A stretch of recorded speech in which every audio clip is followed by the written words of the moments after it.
and I heard dings. So I pushed the button on the elevator, doors opened up, and out rolled tumbleweeds. That was from Steve Ray. So, going from there, I had to face a number of things. One of the things that,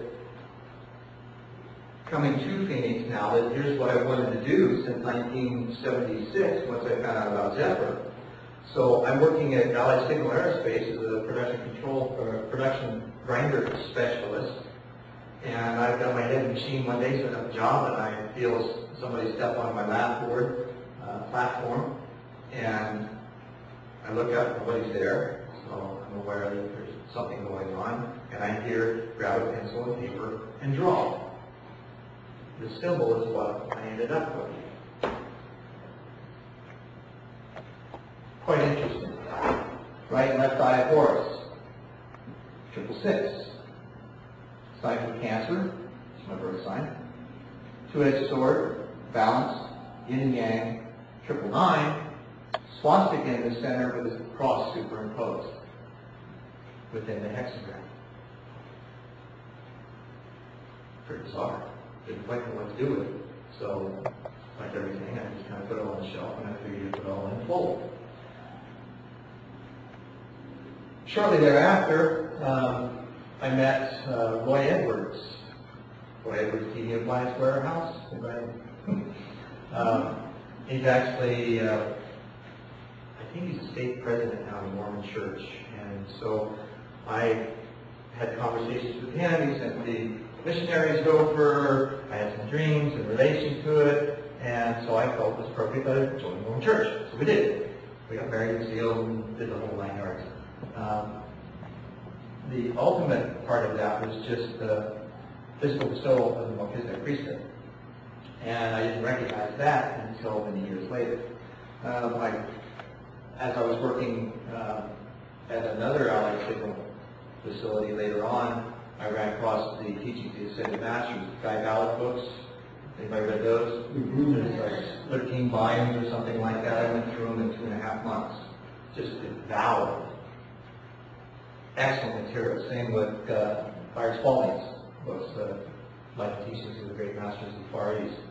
Some fantastic material. Leads me up to the harmonic convergence.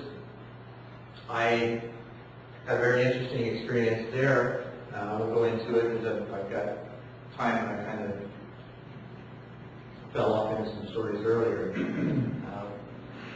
But what happened during this time, as I was going to work and I heard some people on the radio talk about harmonic convergence, my solar plexus just started going nuts. So I called the radio station and said, hey, what's up with this? They said, oh, there's some material with Changing Hands. There's an interview with Jose Airways, and there's some gatherings up in Sedona, and yada yada. So I said, okay, honey, let's go camping this weekend. How about Sedona? She said, okay. Well, she doesn't like this stuff. So I didn't say anything about it. We go up to Sedona, didn't really feel anything. Ended up over at Woods Canyon Lake, camped out there. We went into the campground. There was a car that had its trunk open as we went in, no other spaces. Came back out, trunk was open, or the car was gone, space number 9. For those who like it, number 9. Ultimately, there was a very wonderful experience that I had that started out with opening my eyes up and looking up into the sky and seeing enough points of light that if you would put a skin over them, it looked like I was sitting at the foot of Buddha. At that point, I heard a voice, as many in one, say, we would like to channel energy through your body into the planet, and in return, we'll answer any questions you have. I had a whole slew. I won't get into those right now because I get emotional. But the bottom line in that is that it taught me that, yes, I am connected and something more than me is happening. And I need to be aware of that and simply allow those things to happen.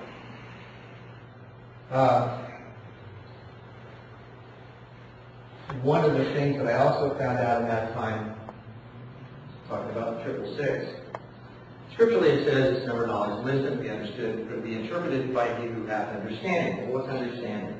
Science? Maybe? As far as we're looking at science and spirituality in blended too. So the understanding, 666, put in those kind of terms, carbon atom. Proton, 6 protons, 6 neutrons, 6 electrons. This is a little graphic of the different forms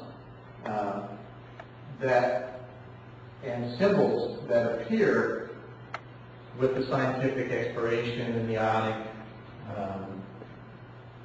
arrangements and things of that nature with the carbon atom. As you'll notice here, it's got the sign omega, alpha and omega, here's the Anaskara, and here's the swastika. So where do you think those symbols that we have that are the ancient symbols come from? What's the basis for all organic life? Carbon. Right now it gives us life, and because of our huge carbon footprint, it's tending to inhibit life. So this is all part of the shift in the understanding of that.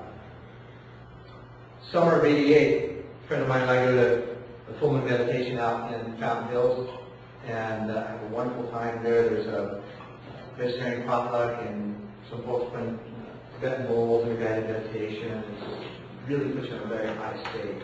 We got back to my place. He was running my guest house at the time. We're sitting out in front of him, and our conversation falls quiet. I close my eyes and I have this internal question of who am I? I ask the question internally. I hear his chair creak. I turn to look at him. First words out of his mouth, "You are Zendor." Same instant. Second light comes on, eyes open. But I see this starscape with this huge stone arch doorway and a thick wooden door slowly opening towards me. And I hear, "Door, what is?" Zendor. A little comedic. Kind of backwards, but it makes sense. You know, the one comedy is the best. So what do you do with that, though? I put it on the shelf. Okay, that's a little too much for me. You know, up until that time, I was just Bruce. They called me Bruce. I had to deal with Bruce in the decline back in the 70s. You know, the docs. Anyway, so I put it on the shelf. Following year, or later on that year, I went to one of the first, actually the second group of metaphysical events here called Focus on You. I had my son with me, and I was doing some research for a paper that I was writing for school. At that time, I was finishing my bachelor's in business, and I had 2 masters and a life coach certification. I got an MBA in project management and an MA in org management, life coach certification and hypnotherapy certification. So I consider myself an alcoholic. I'm really learning all the time, and I hope you do too. So with that, my son and I were there walking around, and they've got these huge amethyst geodes that are 12, 15 feet long. There's this guy named Chris Sinclair there, and he's doing a little experiment with the singlet crystal and showing how the energy can be generated through it. You can have a guy wave his hand through it and ask him if he can feel it, and he goes, yeah, you know. I waited till he was done, and I said, "Excuse me." I held my hand up, and he held his hand up, and I shot a burst of energy over to him, and he walks up to me just serious. He's all happy. He says, "Do you see what you mean?"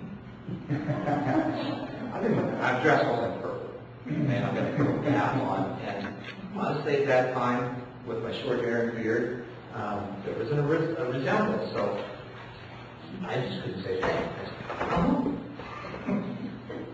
But the fact that he asked me that, I thought was just rather odd. So, needless to say, a lot of what I was doing was pretty intimidating to my wife, and at the time she decided that it was time for her to go elsewhere. So she took her, we had 4 kids at the time. She ended up filing for divorce and go back to Indiana and So the next year, I left the aerospace industry, and I just basically spent time working on myself.